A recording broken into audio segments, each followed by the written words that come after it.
चाकणकरांचा एक खूप घाण वागण्याचा विषय म्हणजे काय माहिती का, त्या आपल्याच पक्षातल्या मधल्या लोकांना बाहेरच्या महिला आणून म्हणजे तयार करून की जी तक्रार होऊ शकत नाही ती तक्रार दाखल करायला लावणे, तिथं षडयंत्र रचणे.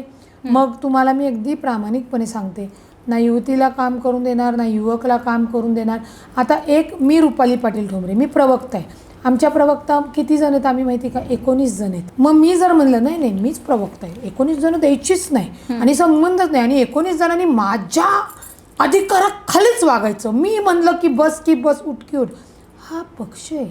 हे असं चाकणकर स्वतःच्या याच्यामध्ये घडवत आहे. तुला राष्ट्रवादी काँग्रेस पक्षाने खूप मोठ्या पदावर संधी दिलेली आहे. त्या संधीचं सोनं करण्याचं काम खरं त्यांनी करायला पाहिजे होतं. पण त्यांनी काय केलं, आयोगाच्या ह्याच्यावर पण मला कोणाची कॉम्पिटिशन नको म्हणून त्यांनी ज्या 16 आहेत ती पदं भरली नाही आहेत आणि प्रदेशाध्यक्षाच्या ह्याच्यावर माझ्या पुढं मागं करा, आम्ही नाही तुमच्या पुढं मागं करणार.